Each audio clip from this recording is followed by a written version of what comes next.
Nigel et le château maudit. Nigel avait toujours voulu être chevalier. Depuis qu'il avait aperçu tout petit l'éclat des armures et l'étrange beauté des Haumes, il s'était juré qu'un jour, lui aussi entrerait dans cette caste glorieuse. Plus tard, il avait découvert les idéaux et les devoirs qui accompagnaient les armes du chevalier et s'était émerveillé de leur justesse et de leur force. Oui, décidément, tout cela était fait pour lui. Ainsi, dès qu'il l'avait pu, Nigel était entré au service d'un homme adoubé il y a des décennies et lui avait longtemps servi d'écuyer. Bien des années plus tard, il avait été autorisé à prononcer ses vœux, les promesses qu'il devrait tenir toute sa vie. Il n'avait pas hésité et s'était senti empli de l'esprit des milliers de héros légendaires qui avaient avant lui prononcé ces paroles. Depuis lors, il n'avait cessé d'aller d'aventure en aventure, sans jamais faillir à sa parole. Il avait voyagé plus loin qu'il ne l'aurait jamais cru, vu davantage de prodiges que quiconque, et combattu plus d'ennemis qu'il ne l'aurait pensé possible. Seulement tout cela, Nigel ne s'en souvenait plus.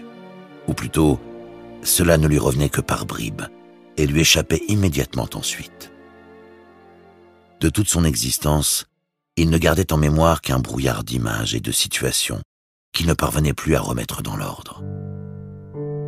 Cela avait commencé lorsqu'il était entré dans ce château maudit, si longtemps auparavant. Dès qu'il était passé sous sa herse, il avait senti que quelque chose serait différent au cours de cette quête. Un pressentiment qui ne l'avait pas lâché depuis. Il ne savait plus bien au juste la raison pour laquelle il avait pénétré ces murs. Sans doute s'agissait-il de libérer le lieu d'une présence maléfique. Il ne s'en souvenait plus. Et à mesure qu'il progressait dans les salles et couloirs du château, tout cela devenait de plus en plus flou. Voilà où en était rendu Nigel, assis sur une pierre dans son armure, devant un petit feu, occupé à essayer de remettre son esprit en ordre. Il s'était assis au moment où il avait réalisé qu'il ne pouvait même plus dire depuis combien de temps il arpentait cette immense forteresse labyrinthique. Cela faisait-il des jours qu'il y errait, des semaines, peut-être des mois? Par Dieu, il ne saurait le dire. Et diable, que faisait-il donc avant de passer son pont-levis? Tout ceci lui paraissait si lointain. Nigel se sentait en danger, bien plus qu'au cours de toutes ses aventures précédentes. Il ne s'agissait pas tant des adversaires pourtant nombreux que renfermait le château qu'il craignait, mais plutôt cet oubli qui le guettait depuis chaque recoin de l'endroit. En vérité, il devait bien le reconnaître, Nigel commençait à avoir peur. Mais allons, il n'était pas temps de baisser les bras. Après tout, il ne se trouvait point ici sans raison, et il devait vaincre quel qu'en soit le prix. S'appuyant sur cette certitude, il se releva, chaussa son aume, tira son épée et laissa son feu derrière lui. Il quitta le morceau de muraille où il s'était reposé et reprit sa marche à travers le labyrinthe. Il passa sous une rangée de statues représentant d'étranges et effrayantes créatures, s'engouffra dans un long couloir percé de portes, toutes fermées, et déboucha sur un balcon. Il se pencha, mais ne vit que l'immense corps de la forteresse qui étendait jusqu'à l'infini ses murailles, donjons et tours. Il ne s'y attarda pas, de peur de se décourager, et continua sa route. Il lui fallait atteindre l'extrémité de la forteresse et en déloger le mal qui y régnait. Il marcha, marcha et marcha encore, rencontrant parfois de terribles adversaires qu'il affrontait courageusement et vainquait, non sans difficulté. Finalement, au terme d'un combat particulièrement difficile, il se trouva par hasard dans une petite pièce qui ressemblait à une chambre. Il n'en crut alors pas ses yeux. Allongé sur un lit, tout en armure, dormait un autre chevalier. Il n'avait pas même enlevé son aume, et son épée était restée appuyée sur le bord du lit. Nigel put voir des toiles d'araignée tendues entre certaines parties de son armure, et comprit que le chevalier dormait ici depuis longtemps, bien trop longtemps. Il s'approcha de lui, secoua son bras, et le réveilla avec difficulté. Lorsqu'enfin il se redressa, il tourna lentement sa tête casquée vers lui et parla d'une voix faible et rauque. « Pourquoi donc me réveilles-tu? Ne vois-tu pas que je dormais bien? » « Je t'ai vu et ça m'a inquiété. Tu dois errer dans cette maudite forteresse depuis bien plus longtemps que moi. Tu as toi aussi senti son sortilège? Il nous faut en finir avec lui et triompher de ce château infernal. » Le chevalier bâilla, s'appuya sur son coude et lui répondit. « Tu l'as dit, je suis ici depuis longtemps. Et j'en suis venu à la certitude que ce terrible château n'a pas de fin. Une nouvelle journée, de nouveaux ennemis, d'autres couloirs et d'autres salles, et toujours plus de brouillard dans mon esprit.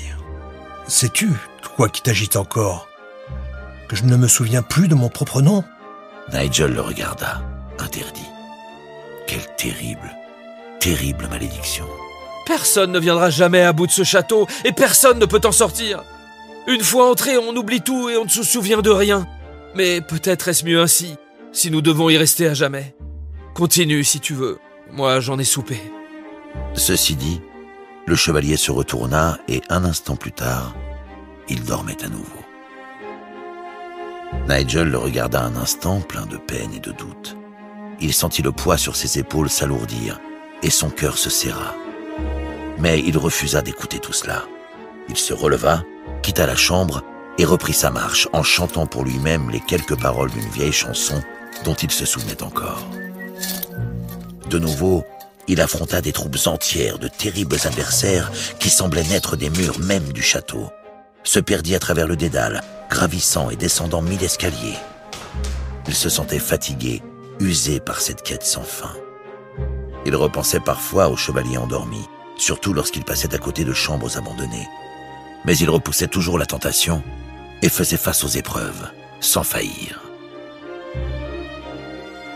Voici qu'il finit, après des jours peut-être, par entrer dans une grande pièce de banquet, au bout de laquelle se dressait un grand siège qui dominait l'assemblée.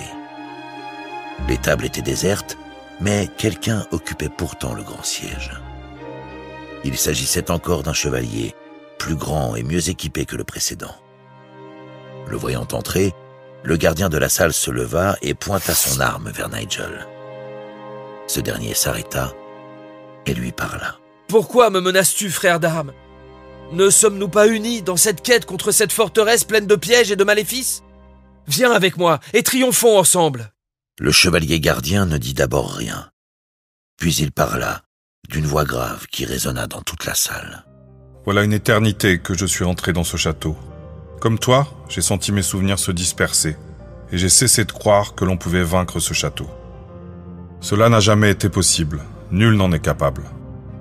Mais vois-tu, il restait une chose que je me trouvais encore capable d'accomplir, perdu et sans espoir dans ces murs. » « Et quelle est cette tâche ?» Le chevalier gardien gronda et s'avança vers lui, sa lame levée. « Si je n'ai pu vaincre, au moins puis-je débarrasser ceux qui y croient encore de cet espoir vain. » Et il attaqua Nigel. Celui-ci réagit immédiatement et le combat s'engagea. La lutte fut terrible. Les épées s'entrechoquèrent dans de grands éclats et leurs armures encaissèrent les coups avec fracas. L'assaut dura longtemps, si longtemps que la moitié de la salle fut ravagée par leurs estocades, bottes et esquives. Mais finalement, Nigel réussit à abattre son adversaire, qui tomba à ses pieds et ne se releva plus. Nigel lui-même ne s'en sortait pas indemne et se trouvait blessé en plusieurs endroits. Il alluma un petit feu en utilisant les débris des bancs fracassés et prit le temps de se soigner. Il se sentit fatigué, si fatigué. Il aurait voulu s'allonger et se reposer. Il entendit à nouveau dans son esprit les paroles du chevalier gardien. Peut-être n'y avait-il en effet aucune échappatoire.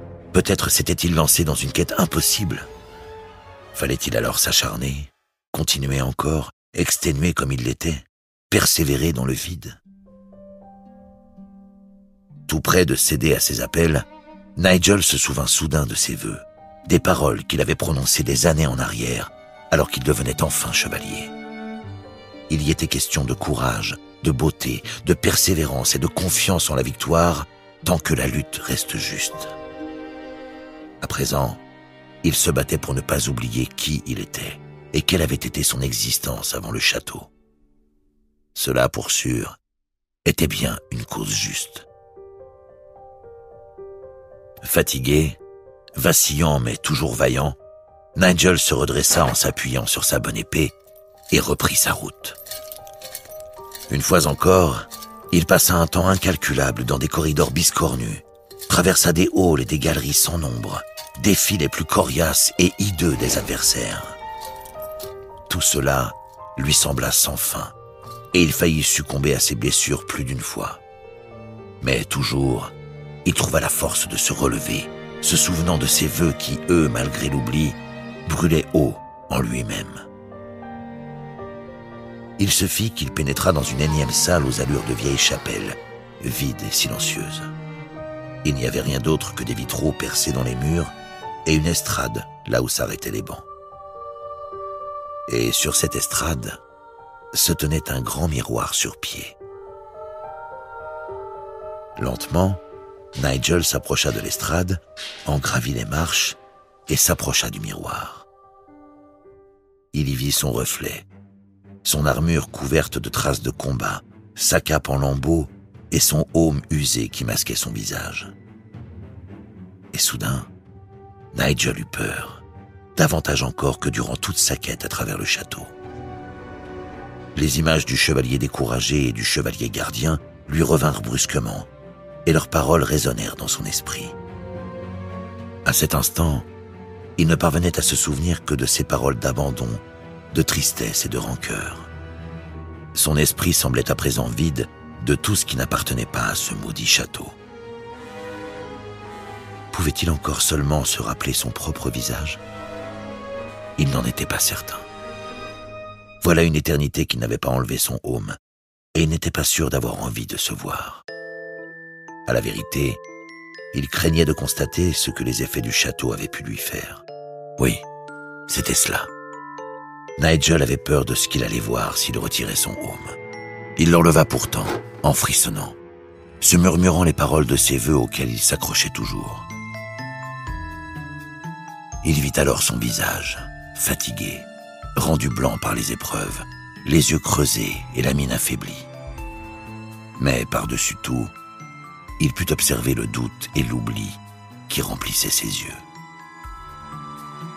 Cela avait-il toujours été lui? Avait-il depuis la naissance eu cet air-là et sans éclat? Certes non, se dit-il en lui-même, et lui revinrent alors certaines de ses aventures précédentes. Il revit les combats, les épreuves, les ruses et l'entraide parfois avec ses frères d'armes, et enfin le triomphe, splendide. Oui, il avait également été tout cela. Ce visage si fatigué et terne qu'il observait dans la glace ne reflétait que la part de lui-même qui s'était laissé prendre par les maléfices du château. Mais il était davantage que cela. Nigel brandit alors son épée et fracassa le miroir. Celui-ci explosa en éclats et Nigel cessa de voir son reflet.